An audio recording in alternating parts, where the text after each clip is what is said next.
मैं चुनौती देता हूं सर आपको, रिसर्च के साथ बैठा हूं, मेरे पास 5 बयान है। सावरकर माफीवीर, सावरकर डरपोक, सावरकर कमजोर, सावरकर गोडसे के रिश्ते समलैंगिक, सेवा दल, वो कांग्रेस ने वो सब भी बोला था, इतनी अभद्र और आपत्तिजनक टिप्पणी की थी, आपको कभी गुस्सा नहीं आया? मगर क्यों सर मान लीजिए ना, क्या बुराई है? आपने तब धमकी दी थी सरकार तोड़ने की? नहीं।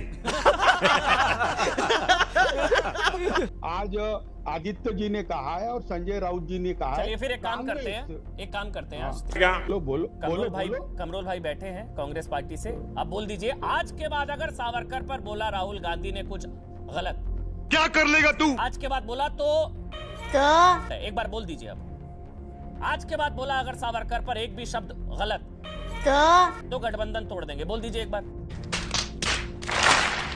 अमन रिकॉर्ड चालू कर लो जी। अब मैं बोल रहा हूँ कि हमारे वो पूजनीय हैं, हम चाहते हैं कि भारत रत्न दिया जाए। हम इस बात से कतई सहमत नहीं कि सावरकर बुनियादी तौर पे कोई माफीनामा दे सकते हैं। शाबाश बेटा, बहुत बढ़िया मुन्ना।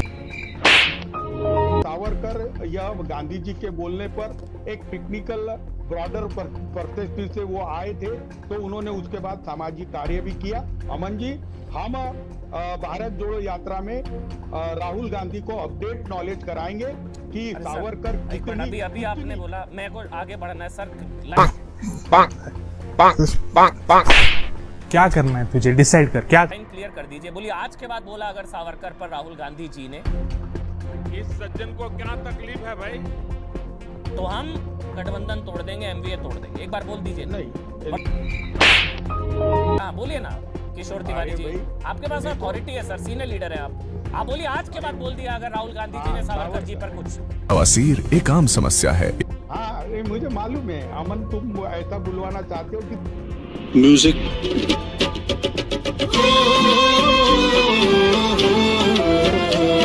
मुझे एक बात बता देता तो हूँ। फिर सब हवा में बोलते हैं आप लोग, फिर अभी बोल रहे दरार आ गई, वो फिर बोल देंगे आप कुछ नहीं कर पाएंगे सर।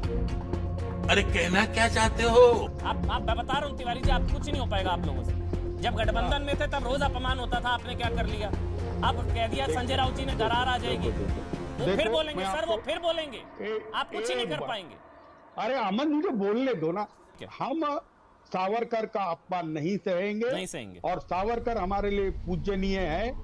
राज्य के जो कांग्रेस नेता है वो राहुल गांधी को समझा लेंगे, दुरुस्त कमरू चौधरी जी है मेरे साथ, जगह पे नहीं रहेंगे तो हम देख लेंगे। कमरू भाई मुस्कुरा रहे। कमरू भाई एग्रीमेंट हो गया, आज के बाद नहीं कहेंगे, आज के बाद नहीं कहेंगे सावरकर पर कुछ। शिवसेना ने धमकी दे दी है कि अगर बोला तो फिर दरार आ जाएगी। नहीं।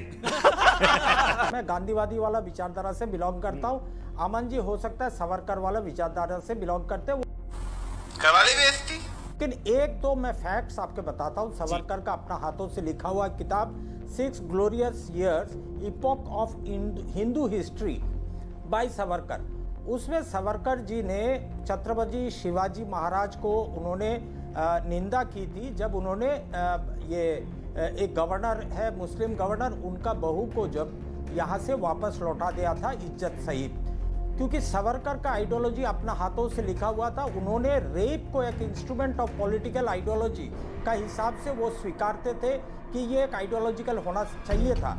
इसमें जो है कि कांग्रेस पार्टी का आपत्ति है, हमेशा रहेगा, क्योंकि सावरकर का विचारधारा जो है उसमें सिर्फ एक पर्टिकुलर समुदाय ही है, लड़ाई है उसी बात को, जो आइडियोलॉजी देश को समाज को बांटने पे लगी हुई है उसके खिलाफ हम आंदोलन कर रहे हैं और करते हुए रहेंगे। इसमें कहाँ पे पॉलिटिकल इक्वेशन जाके रुकेगी इससे हमको कोई मतलब नहीं है, और ना ही हमारा विचारधारा से हम कॉम्प्रोमाइज करेंगे। हमको एक इलेक्शन जीतने के लिए हम अपना विचारधारा का कुर्बान नहीं कर सकते। ये बड़ी अच्छी बात कही आप। धमकी दे रहे हैं? नहीं। सकती है तो आ जाए, आ सकती है तो आ जाए।